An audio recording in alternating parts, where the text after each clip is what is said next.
And now, before I yield back, I ask unanimous consent that there now be 30 minutes equally divided for debate, only with no amendments or motions in order, and with the majority leader being recognized at the conclusion of that time. Is there objection?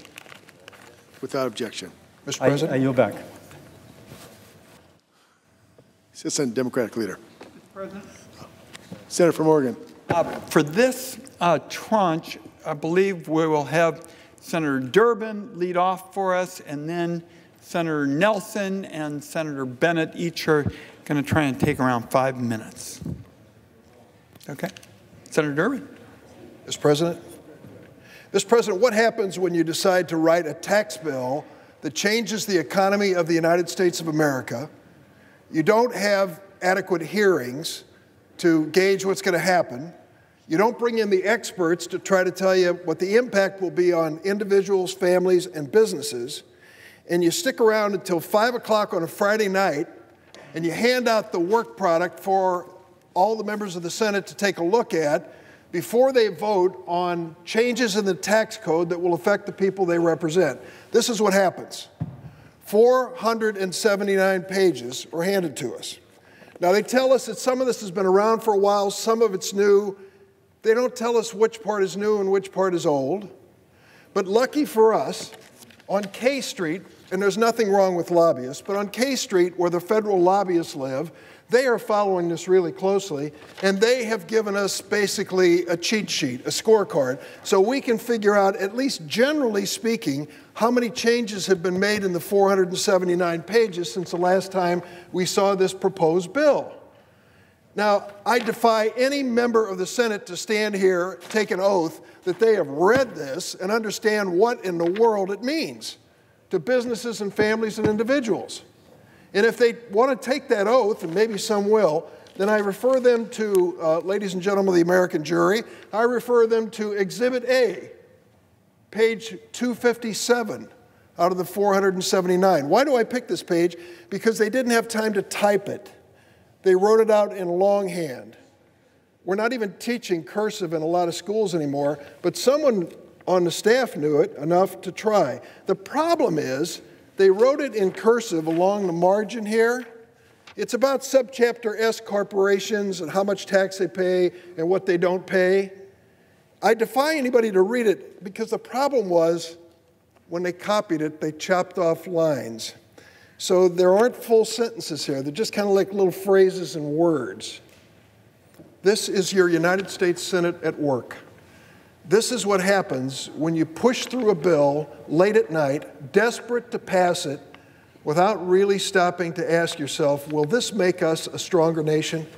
Will this help legitimate businesses that want to expand and create jobs? Is this good for American families?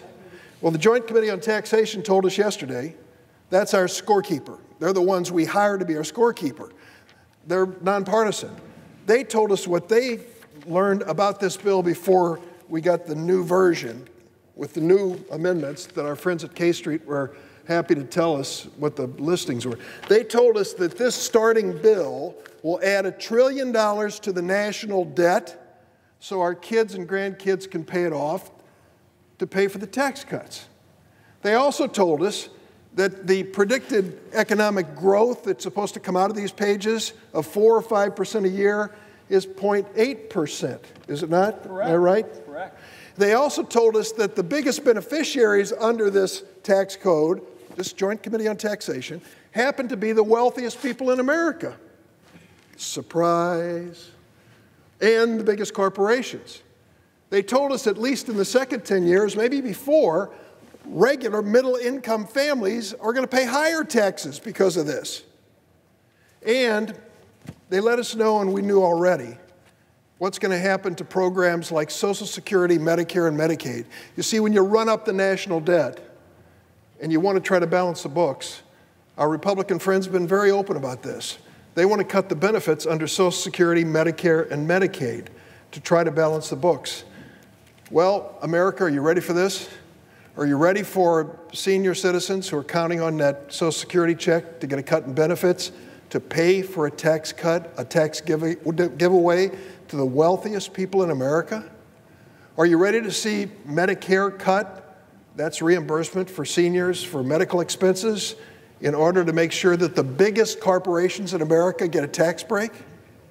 Are you ready to see Medicaid, which has as a major expense taking care of seniors in nursing homes? Are you ready to see those benefits cut in order to give an incentive for businesses to move jobs overseas? That's what this is all about. Here is the reality. As a percentage of gross domestic product, American corporations have never been more profitable, never. And as a percentage of gross domestic product, American corporations have never paid less in federal taxes. So what is the Republican response to that? Cut corporate taxes. Why? Shouldn't we be focused on doing what's necessary so that middle-income families have a fighting chance to pay their bills, put some money away for their kids and their future? Shouldn't we be working on helping small and medium-sized corporations instead of the big boys? That's what I think we should focus on. I don't know for sure that this bill doesn't do that. In fact, nobody does. Nobody knows what's in here, 479 pages. And if they tell you they do, then ask them to explain page 257. Ask them to try to read this. I've tried. And this is going to change the tax law of America in ways that we can't even explain.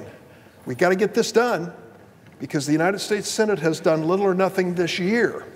And so they're desperate to get something done before the end of the year.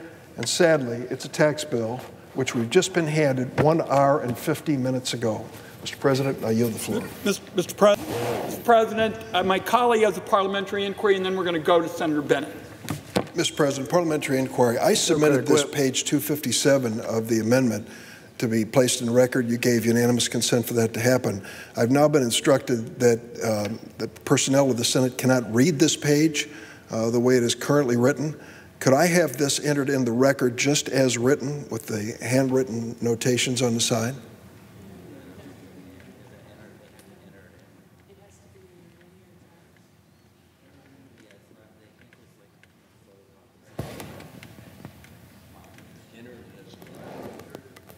Could I enter it as a graphic or artwork or something like that?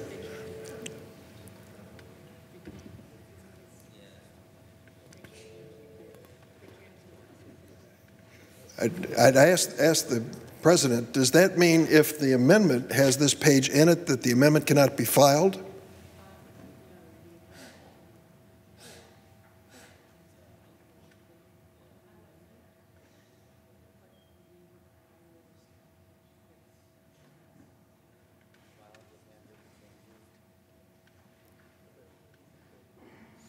The amendment can be filed with handwritten changes, but the staff will have to change those later.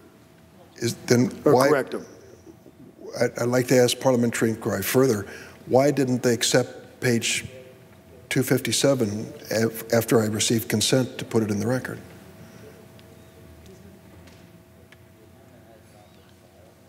The amendment has not been filed yet. Ask if we can do it after it's filed. Consent was accidentally. So parliamentary inquiry. This page, which is part of the tax bill 257, as written, cannot be filed in the Senate because no one can read it. Is that correct? The amendment has not yet been filed. It can be filed in that form. Parliamentary inquiry. Why can't this page be filed in that form?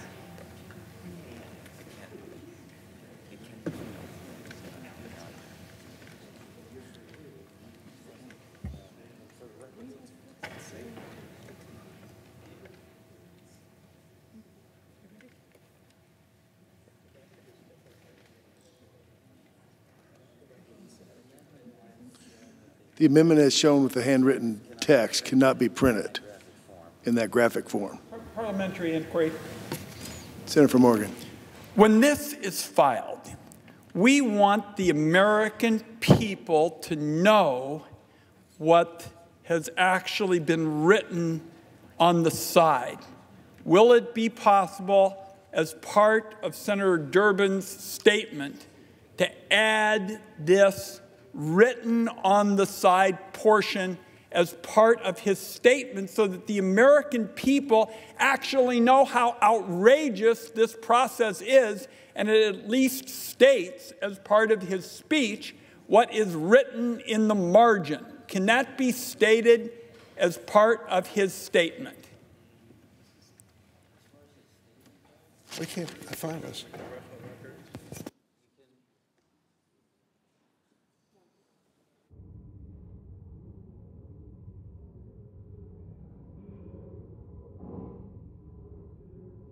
For the question?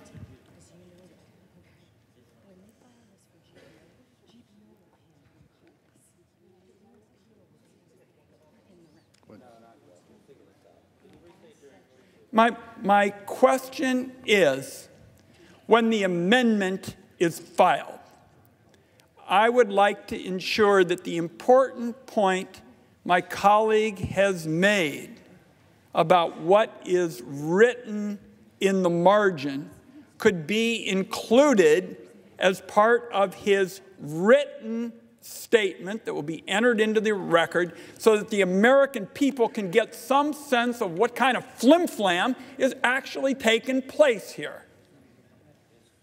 When the amendment is filed, Thank you. the text will appear in linear format with any errors that may be in it. Mr. President, let me just say I have the greatest respect for the Senate staff, and I'm not trying to say anything negative about them. I was hoping that this could be entered in the record, and I asked for unanimous consent to enter it, believing that the handwritten portion would show up in the record. I've since been advised that there'll have to be translators and interpreters who will later decide exactly what this says before it's part of the congressional record.